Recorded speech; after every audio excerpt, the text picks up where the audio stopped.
Good morning, this is Onyabike Adventures. My name's Hawk, and today we're going to explore the former demilitarized zone, that's the DMZ of Vietnam.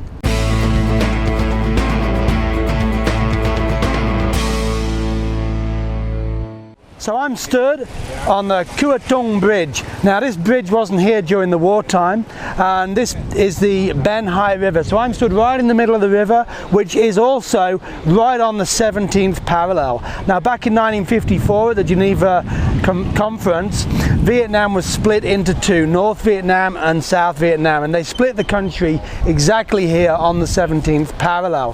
Now that split was supposed to last for 2 years, the idea being that over that 2-year period they would arrange elections and then reunify the countries, North and South, back together under whoever was to win those elections. Of course it didn't happen that way, and it ended up being split into two countries for a further 21 years, eventually being reunified in 1975.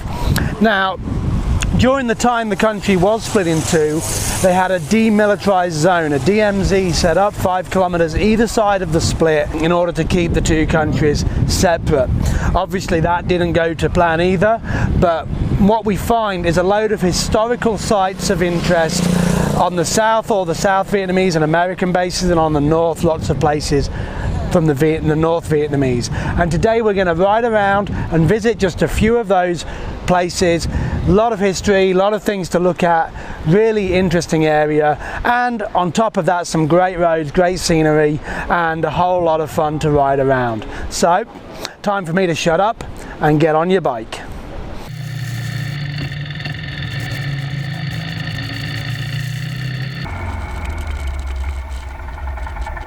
Sneaky little dirt track into the back of Vinh Moc. Not much to it, but why not?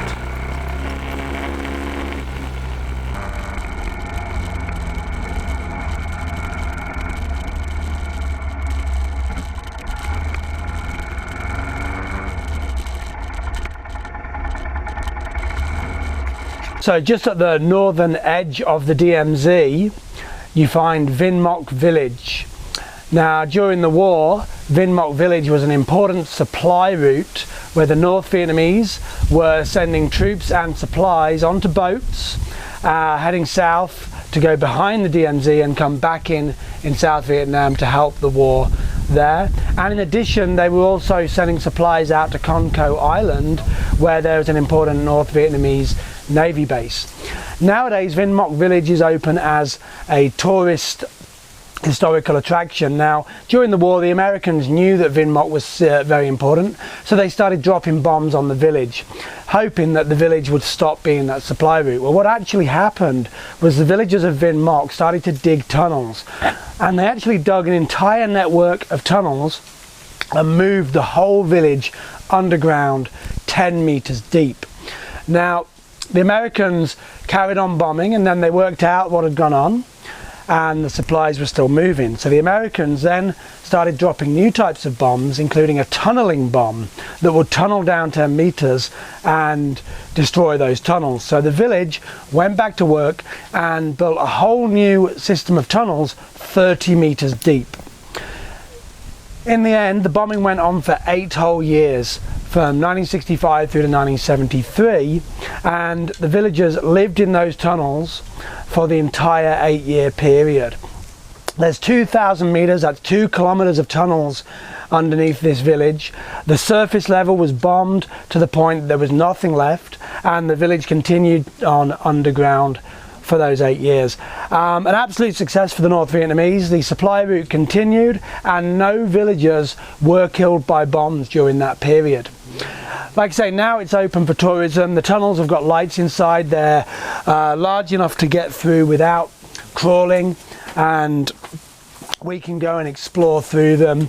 When you're here, you can get a local guide free of charge that speaks good English, that can tell you all the history of the tunnels and show you around, and you can really get a good feel for how it would have been to be a villager during the war with those bombs. 9,000 tons of bombs dropped over that period on this village. A real somber and interesting place, and I do recommend that if you're in the area you come and visit Vinh Moc tunnels.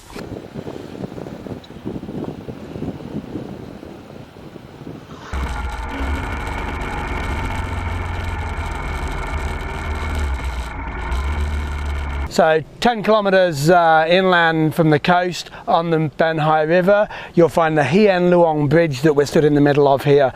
The Hien Luong Bridge was the only bridge crossing the Ben Hai River, open for the first couple of 100 days after they split the country, but then remained closed for the rest of the 21-year period until the end of the wars. The yellow side denoting South Vietnam and the blue side denoting North Vietnam. If you stop here, you can come and take a picture on the bridge. You can visit the small museum. There's some quite interesting stuff in there. The giant flagpole and the replica of the UN headquarters on the side of the river there. Nice place to stop, some interesting history, and doesn't take too long out of your day either. So that's the Hien Luong Bridge. Hello! God, it really does amplify. Hello! So here, just on the riverbank, on the north side of the Ben Hai River, you can have a look at the replica of the UN headquarters and really put yourself back in time and get a feel for the history of Vietnam and see how it was back in the days when the UN were here monitoring the split between North and South Vietnam.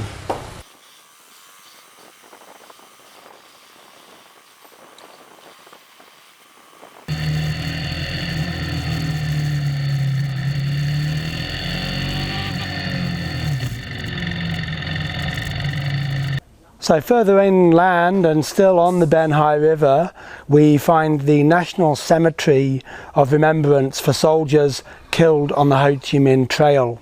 At this cemetery, each province is represented, 50 provinces, each of which chose 200 soldiers to be remembered here, so 10,000 graves in total. A very sad place, but also a very interesting place, and I have to say very, very beautiful. So a nice place to stop and have a look around and remember the poor soldiers who gave their lives for a pointless war.